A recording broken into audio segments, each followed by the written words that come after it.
ल ल हुन्छ र ब्याटिङमा हाम्रो निर्वर्तमान अध्यक्ष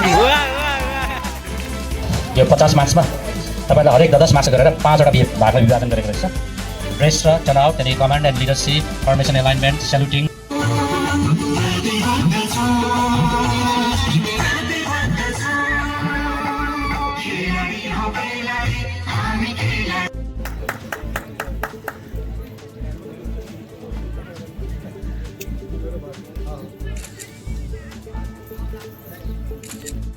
कर्णधार तपाईहरूले अनुशासित भई खेल खेलिदिनु हुनुको लागि इनपेसन क्रिकेट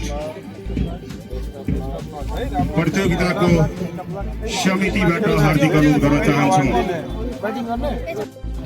केन्द्रीय उपाध्यक्ष नन्दन सर, त्यसै गरी केन्द्रीय सचिव इन्द्रदेव सर, हाम्रा संयोजक लालबहादुर गुरुङज्यू र नगर अध्यक्ष हाम्रो सोनालाल सर लगायत यहाँ उपस्थित सम्पूर्ण जिल्ला, नगर, प्रदेश तथा केन्द्रका सम्पूर्ण पदाधिकारीहरूका न्यानो अभिवादन गर्दै हाम्रा यस कार्यक्रममा सहभागी सम्पूर्ण विद्यालयका प्रमुख शिक्षक, विद्यार्थी, खेलाडी भाइ बहिनीहरू सबैमा न्यानो अभिवादन। आज हामीले यो वर्षको शैक्षिक सत्रको अन्तिम अवस्थामा क्रिकेट टुर्नामेन्टको आयोजना गरी यो प्रतियोगिता आजबाट सुरु गरेका छौँ, उद्घाटन गरेका छौँ।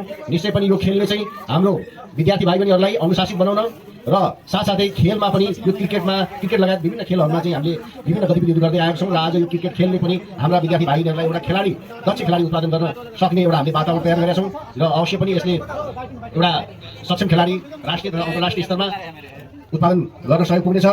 र आज हाम्रो यस कार्यक्रमलाई भव्यताका साथ सम्पन्न गर्न उद्घाटनमा सहभागी हुनुभएका सम्पूर्ण केन्द्रदेखि प्रदेश, जिल्ला हुँदै हाम्रा प्रहरी साथीहरू, हाम्रा मिडियाका साथीहरू सम्पूर्णलाई यो सहयोगको लागि विशेष धन्यवाद भन्न चाहन्छु। त्यसै गरी यस कार्यक्रममा भाग लिने विद्यालयहरूलाई पनि विशेष गरी धन्यवाद भन्न चाहन्छु। यति भन्दै हाम्रो यो खेल आजबाट सुरु भई 12 गते अन्त्य हुनेछ। यसै गरी यो खेलमा निरन्तर सहयोग गरिरहनु हुन अनुरोध गर्दै यो आज कार्यक्रमको खेल सुरुवात भइसकेको छ। सबैलाई अग्रिम शुभकामना दिँदै बिदा हुन्छु। आयोजित यो विद्यालय स्तरीय क्रिकेट प्रतियोगिताको सभाध्यक्ष मेरा अनन्य मित्र पर्सा जिल्ला निष्क्रिय सङ्घ अध्यक्ष रामराज श्रेष्ठज्यू, मसँगै हामीसँगै केन्द्रमा रहनुहुने उपाध्यक्ष, सचिव, केन्द्र समितिका साथीहरू, प्रदेश समितिदेखि महाकालीसम्म रहेका तमाम निजी विद्यालय, निजी शिक्षाको तर्फबाट न्यानो अभिवादन गर्न चाहन्छु। नमस्कार। निश्चय पनि आज यो खेल अहिले पर्सा जिल्लाले सुरु गरिरहेको छ।